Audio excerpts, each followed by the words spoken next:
दूसरों से कोई आशा नहीं रखे। किससे क्या चाहोगे? ये क्या दे सकते हैं संसारी लोग? कोई ऐसा नहीं है जो मांगने में ना उतारू हो, सब मांग रहे हैं। अगर मांगना ही है तुमसे तो ऐसे से मांगो जहां से मांगना मिट जाए। वो केवल भगवान, केवल भगवान। भगवान के सिवा अन्य से किसी मांगने से हमारा मंगतापन नहीं मिटेगा। पीछे एक दिन चर्चा में आया था कि यदि जांचना ही है तो जानकी नाथ से जांचो, जिससे जांचने के बाद जाचकता जरी जाए, मांगना मिट जाए। पहला, विश्वास करो तुम्हारे ऊपर भगवान की विशेष कृपा है। दूसरा, हमें कभी किसी से मांगना नहीं, अगर मांगना है तो सिर्फ भगवान से। तीसरा, निरंतर हमें नाम जप करना है। ये बहुत बड़ी बात तीन है। भगवान पर दृढ़ विश्वास, अन्य किसी का आशा भरोसा नहीं, और निरंतर नाम जप। तो कह रहे बिनु श्रम तरई भवनाथ सो समराम है। अन्य कोई साधन का श्रम नहीं, उसे निश्चित भगवत प्राप्ति हो जाएगी। भगवान पर विश्वास रखकर नित्य स्मरण करने का हमें प्रयत्न करना है, प्रयत्न करना है। जितनी हमें सामर्थ्य दी है उतना हमें करना है। आगे की बात भगवान संभाल लेंगे, पक्का समझ लो। घंटों आप संसार की वार्ता कर सकते हो, घंटों घंटों आप संसार के दृश्य देख सकते हो। जैसे 3 घंटे 2.5 घंटे की फिल्म है, आपका बिल्कुल मन नहीं भागेगा। लेकिन 2.5 घंटे बैठकर माला जपो, फिर देख लो क्या दुर्दशा करता है मन, परेशान कर देगा आपको। बस यही, क्योंकि जब 3 घंटे फिल्म देखता है तो सब कुछ कवर कर रहा है प्रपंच, अनजाने में सीसीटीवी की तरह। और जब नाम जप करते हो 3 घंटे, तो वो अंदर से मन को खाली कर रहा है, मन को निर्मल कर रहा है। ये बात पकड़ लो तो हिम्मत पूर्वक डटे रहोगे, और नाम जब छोड़ोगे नहीं तो तुम्हारा मन निर्मल हो गया। और जहां मन निर्मल हुआ, निर्मल जन मन सो मोहि पावा, वो भगवान को प्राप्त कर लेता है। ये विश्वास रखो, भगवान हर समय तुम्हें देख रहे हैं। भगवान सर्व सामर्थ्यशाली है, और भगवान ने तुम्हें निमंत्रण दिया है अपने साक्षात्कार का। तभी मानव देह और साधु संग और भजन के रंग में चलने का अवसर मिला है। भगवान ने तुम्हें निमंत्रित किया, आओ परमानंद का भोग लगाओ। शब्द, स्पर्श, रूप, रस, गंध, ये सब चिदानंद में भगवान के, इनका आनंद लो। जब भगवान ने निमंत्रण कर ही दिया है तुम्हें और पंगत में बैठाल दिया, ये पंगत में बैठे हो, परमानंद की भोग वृत्ति, परमानंद का भोग लगकर तुम्हें प्रसाद मिलेगा। भगवत शब्द, भगवत स्पर्श, भगवत रूप, भगवत लीला, भगवत धाम का ये जो आनंद है, ये परमानंद परोसा जाएगा। आप पंगत में बैठ गए। कोई धर्मात्मा पुरुष जब तुम्हें पंगत में बैठालता है, पत्तल दोना डाल देता है, तो इसके बाद तुम्हें उबने की जरूरत नहीं, सामान भी आएगा। वो ऐसा कंजूस नहीं कि पत्तल दोना डाल के उठा दे और भगा दे। तो भगवान ने तुम्हें बुलाया, वृंदावन आए, सत्संग सुनाया, अपने मार्ग में चलने का उत्साह दिया, तो भगवदानंद की प्राप्ति भी उन्हीं की कृपा से होगी। तुम चिंता मत करो। एक और तुम्हें बात बता दें खास, यदि भगवान के आश्रित हो गए हो, अंदर से दृढ़ भरोसा भगवान का, और निरंतर भजन भी नहीं होता, तो आपको निरंतर भजन का ही फल मिलेगा। जैसे कोई आदमी लेबर को लिवा लावे, अब भाई शाम तक के कितने लोग हैं? बोले 500 रुपए। अब बैठ जाओ, यहां बैठ जाओ, हम आपको काम बताएंगे। और शाम तक उसने कोई काम नहीं करवाया, तो बोले उसको 500 रुपया देना पड़ेगा कि नहीं देना पड़ेगा? पक्का देना पड़ेगा ना। तो भगवान को भगवत प्राप्ति करानी पड़ेगी। बुलाया है हमको, श्री राधिका कृपा बिनु सबके मनन अगम में श्री जी ने वृंदावन बुलाया है। जिनको वृंदा विपिन है कृपा नहीं की हुए, तभी तो यहां आ पाओगे। सत्संग सुनाया, क्यों सुनाया सत्संग? हम फंसे थे संसार में, फंसे रहने देते, क्यों सुनाया? संसार का राग हटवाया, सत्संग के द्वारा, क्योंकि वो मिलना चाहते हैं आपसे। इतना जब कर दिया तो अब आप अंदर से भगवान की शरणागति स्वीकार करो, अंदर से भगवान का आश्रय स्वीकार करो। भजन की कमी भी होगी तो भी भगवत प्राप्ति हो जाएगी। जैसे वो 8 घंटा काम करने वाले को 500 मिलते हैं, पर वो काम नहीं करवाया, 8 घंटा बैठाले रहा, तो बैठाले रहने के 500 रुपया उसको देने पड़ेंगे, कानूनी देने पड़ेंगे। ऐसे ही भगवान को भगवत प्राप्ति करानी पड़ेगी। काहू के बल भजन को, काहू के आचार और व्यास भरोसे कुंवर के सुवत पाऊं। आपने बुलाया है हमको, अगर आप ना घसीटते तो हम जैसे थे संसार में, देखो संसार में अपने आप में सब रमे हैं, वैसे ही हम भी रमे थे। आपने घसीटा, जब आपने घसीटा तो भगवत प्राप्ति आपको करानी ही पड़ेगी। ये हमको कहने की जरूरत नहीं, वो सत्य सच्चिदानंद है, वो करवा ही देंगे। परंतु अपने को अपने विश्वास में अटल रहना चाहिए। कल एक साधक प्रश्न कर रहे थे कि कई वर्ष नाम जप करते हो गए, अभी विकार नहीं गए, तुम कई वर्ष की बात करते हो, 2-4 वर्ष की बात करते होगे। जब तक भगवत प्राप्ति नहीं हो जाती तो ये विकार धीरे धीरे कम होते हुए चिंगारी रहते हैं, खत्म नहीं हो जाते। ध्यान रखना है, हम पूरी बात अपने अनुभव की कह रहे हैं। ये चिंगारी रहते हैं, छोटे छोटे बिंदु, और अगर फूस मिल जाए तो चिंगारी को ज्वाला बनने में देर नहीं लगती। भ्रम में मत रहना, बिना भगवत साक्षात्कार के निर्विकार स्थिति नहीं होती। निर्विकारता दिखाई देती है, पर रहते हैं विकार छोटे छोटे बिंदुओं में, और जहां उसको संयोग मिला तो सिंधु होने में देर नहीं लगती। इसलिए आजीवन सावधान। भगवत प्राप्ति के लिए अन्न जल त्यागने की आवश्यकता नहीं है। बहुत बड़े महापुरुषों के वचन है, ध्यान से सुनना। अन्न जल का त्याग कर देने से भगवान के दर्शन नहीं हो सकते। अगर होते होते तो चलो भाई अन्न जल का त्याग कर दो तो भगवान मिल जाए, ऐसा नहीं है। ऐसा कोई शास्त्रीय नियम या संतों ने नियम नहीं बनाया आज तक कि आप अन्न जल का त्याग कर दो तो भगवान मिल जाएंगे। एक अहंकार और हो जाता है, वो अहंकार ना होने पावे। अगर हम फलाहार रहते हैं तो भजन के लिए रहते हैं, हर समय हमारा सात्विक भाव बना रहे और निरंतर भजन बने, बढ़िया बात है। पर यह अहंकार ना हो जाए कि ये तो अन्न पाते हो, मैं फलाहारी हूं, 10 भगवत प्राप्ति में बड़ी बाधा अहंकार है।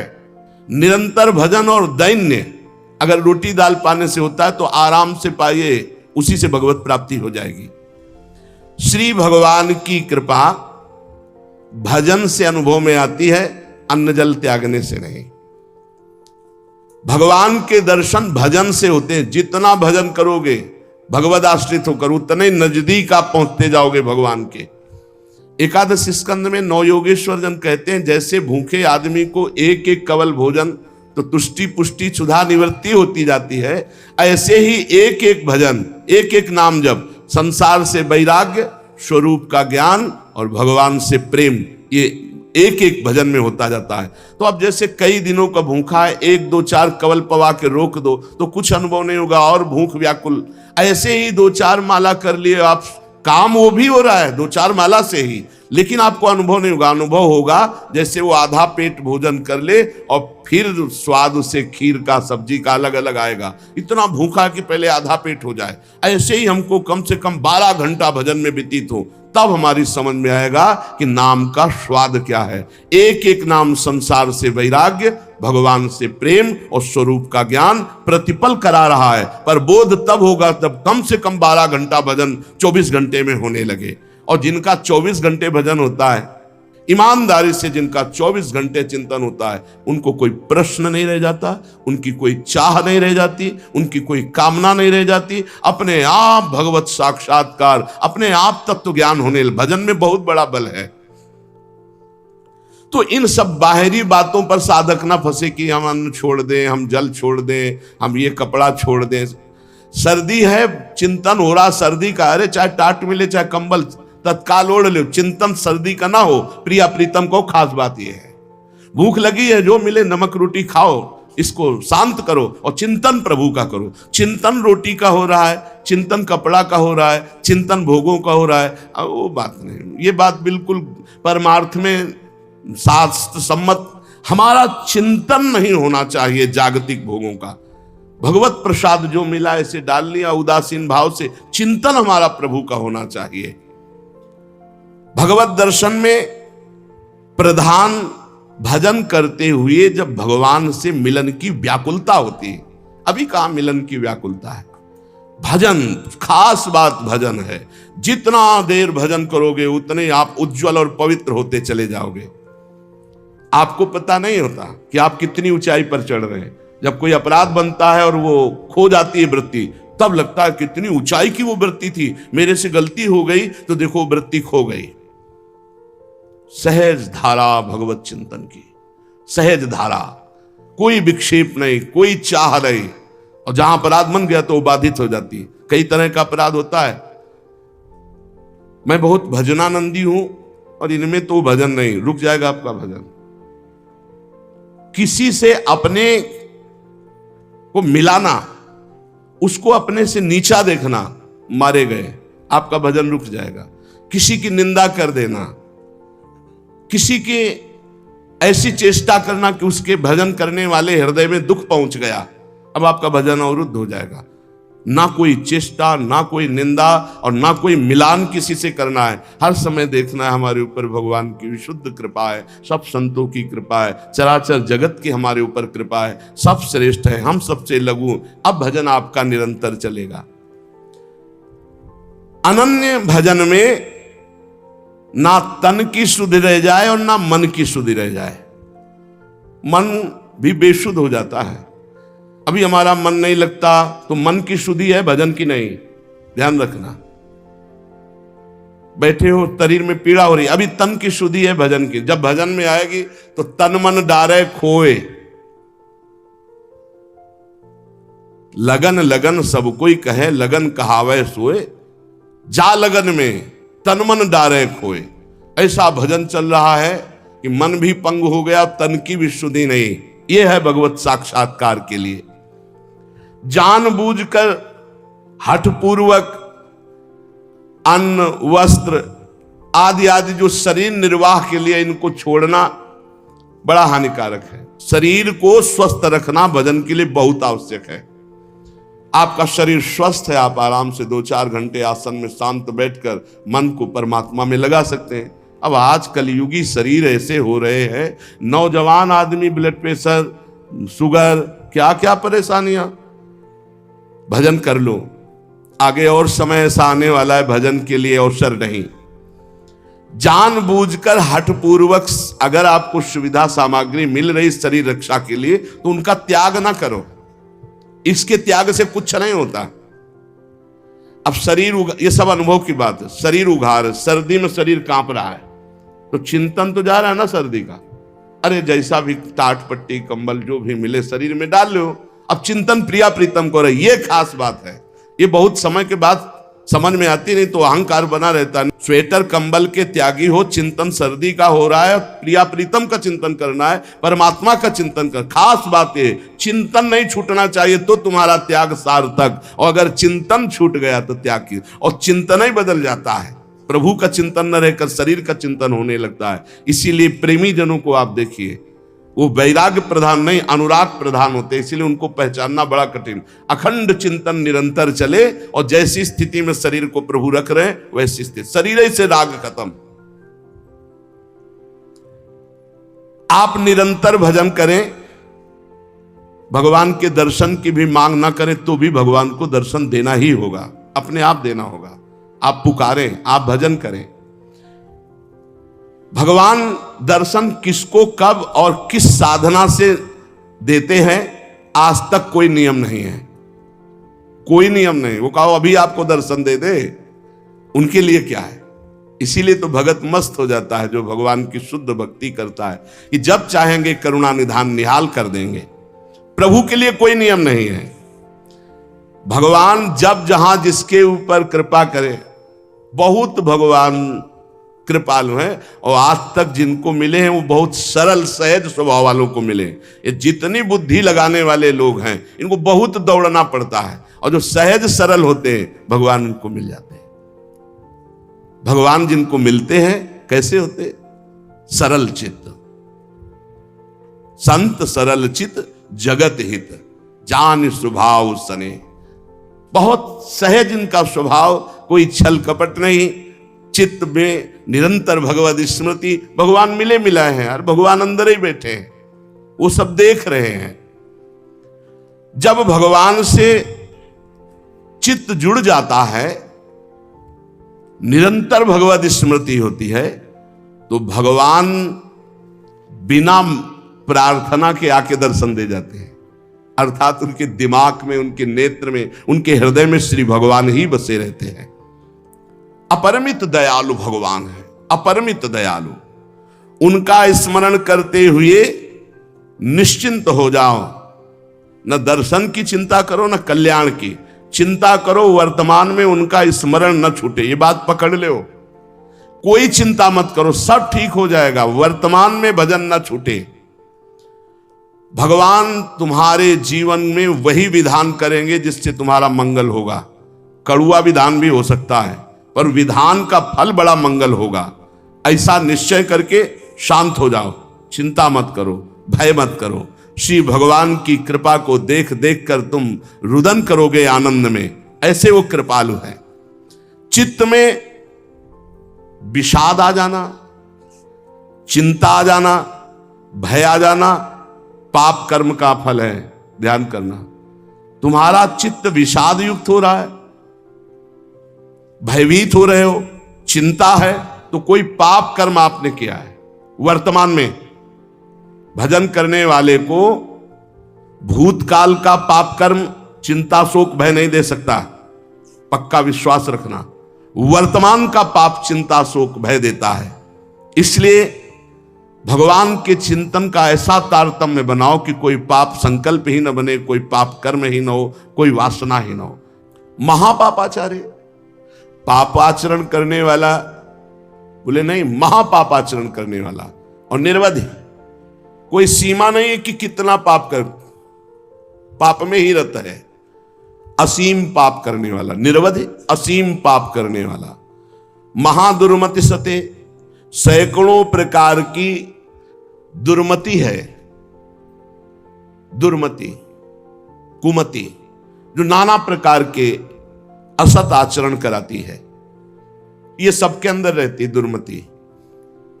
किसी को भजन सत्संग के प्रभाव से बहुत कम मात्रा में असर में आती है, और जिनको सत्संग नहीं मिला, भजन नहीं हो रहा, तो दुर्मति का ही राज्य रहता, वो समझ नहीं पाते।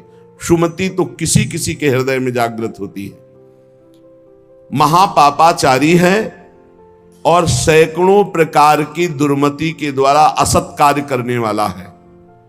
और महाकाम क्रोधाद्यति परवसे दंभ वपुसी, गजब कर दिया। कामी नहीं, महाकामी है, क्रोधी है, इंद्रियों के परवश है, और दंभ धारण करता है भक्ति का, नाटक करता है भक्ति का। ना सत्संग, सत्संग से भी मतलब नहीं रखता, सत्संग में भी नहीं जाता। महाधर्म विमुखे, धर्म से भी विमुख हो गया है। पर कहीं उसको ये बात समझ में आ जाए कि अब मेरा कल्याण तो सिर्फ भगवान के धाम में ही आश्रय लेने से होगा, और वृंदावन धाम का आश्रय आवास स्वीकार कर ले और अनन्य हो जाए वृंदावन का, तो ऐसे का भी परम पद पर आरूढ़ होना निश्चित है, निश्चित। ये बड़ी गजब की बात है। साधनहीन, पापाचारी, सैकड़ों प्रकार की दुर्मति वाला, महाकामी, क्रोधी, दंभी, पाखंडी है, सब दोष हैं। पर उसने एक नियम ले लिया कि अब आजीवन वृंदावन वास करेंगे, अब हमसे कुछ होने वाला नहीं। तो निश्चित उसको सत्संग मिलेगा, निश्चित रजरानी की कृपा से उसका परिवर्तन होगा, और यहां शरीर छूटा तो परम पद को प्राप्त होगा। ये धाम की महिमा है, ये अमोघ है। धाम का प्रभाव अमोघ है, विश्वास कर लो। एक कलिकाल है, साधन बल से भगवत प्राप्ति होना बहुत कठिन है। श्री चरणों का आश्रय, धामादि का वास आश्रय, यही हमें भागवतिक माहौल में रखकर भजन प्रभाव से श्री जी से प्रीति करा देगा। ऐसे जगत में यदि हम प्रियालाल से विमुख है, धाम आदि का आश्रय नहीं लिए, तो देख लो ऐसी माया फैली हुई है पूछो मत। श्री विग्रह भगवान के अर्चावतार के सामने सर झुकाना, संतों के सामने सर झुकाना, गुरु के सामने सर झुकाना, माता पिता के सामने सर झुकाना, ये तो हमारे सनातन धर्म की बहुत प्राथमिक स्थिति है, नहीं रह गई। कुछ जो सत्संगी हैं, शिव विग्रह को देखा तो प्रणाम, संतों को देखा तो चलते फिरते भगवान के मंदिर है प्रणाम, माता पिता प्रातः काल उठ के रघुनाथा, मात पिता गुरु नामय माथा। साधारण सनातन धर्म की रीति नहीं रह गई। फिर भक्ति रीति, फिर नियम निष्ठा, फिर अध्यात्म की ऊंचाई, तो बहुत दुर्लभ बात है। कैसा भी व्यक्ति क्यों न हो, अगर भगवत प्राप्ति करना चाहता है तो ना धामवास हो पावे तो एक दो दिन के लिए, महीना दो महीना में जरूर आ जाओ। इससे आपकी आध्यात्मिक पावर शक्ति बढ़ेगी, आपका उत्साह बढ़ेगा, आपको भगवत प्राप्ति की लालसा मिलेगी। श्रीपाद कह रहे अत्यंतोद्धत धावदिंद्रिय गणो या सर्वदा असत्पथे वे कस्मिन् निमिषे पिना स्मृत महानंदाब्धिराधा प्रियः सद्धर्मैः सदुपासनैर्विरहितस् त्यक्तोऽखिलैः सद्गुणैर् हा हा सोऽहमनल्पमोह उपयाम्येकं तु वृंदावनम। हा हा, ऐसे का कैसे कल्याण हो सकता है।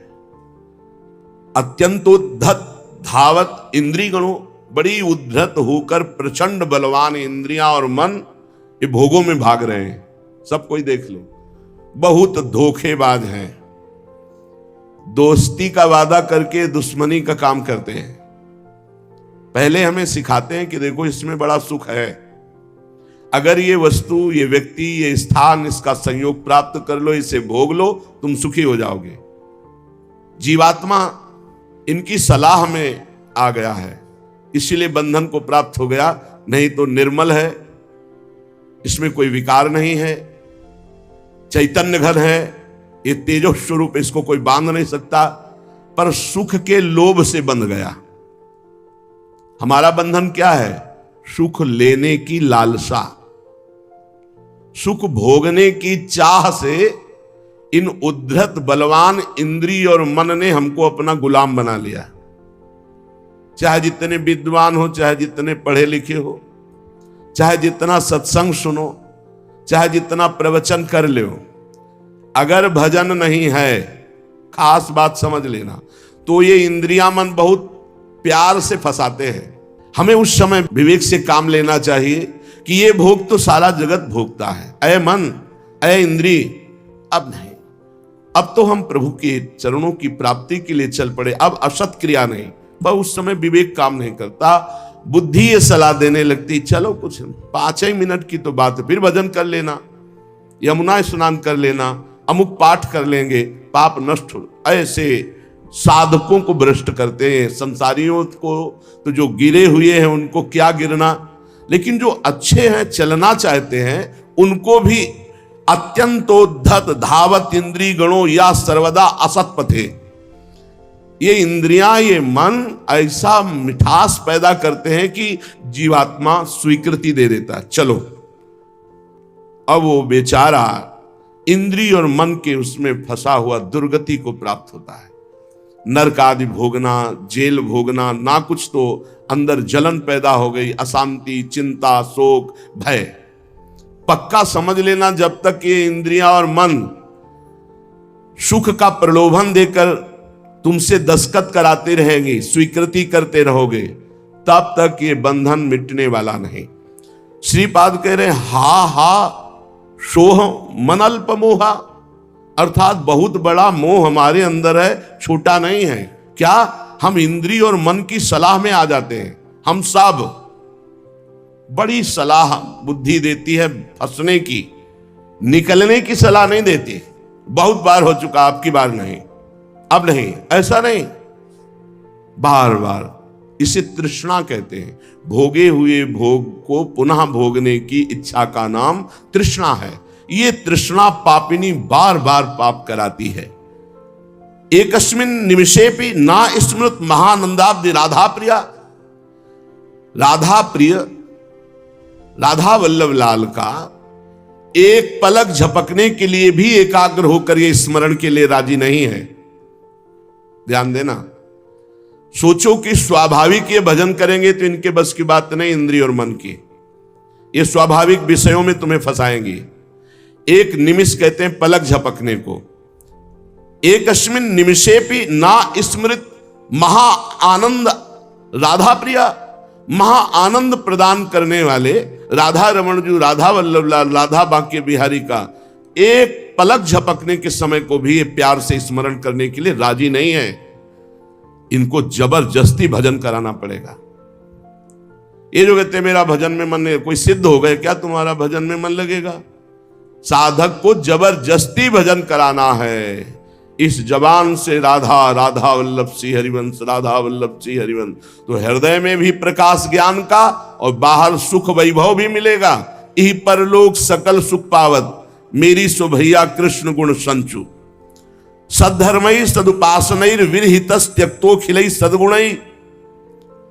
सद्धर्म का त्याग, सद उपासना का त्याग, अखिल सद्गुणों से युक्त जो महात्मा जन है उनका संग त्याग, ये महामुग्ध होकर के भोगों में लगा हुआ इंद्रिय मन एक निमिष के लिए भी राधा वल्लभ लाल के चरणों का चिंतन नहीं करता। हाय हाय क्या होगा मेरे जीवन का। उपयाम्येकम तु वृंदावनम।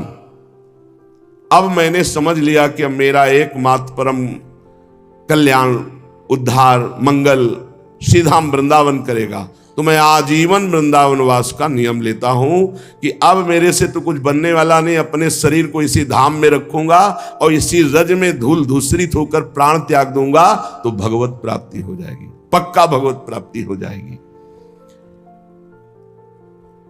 धाम में आजीवन वास से भगवत प्राप्ति।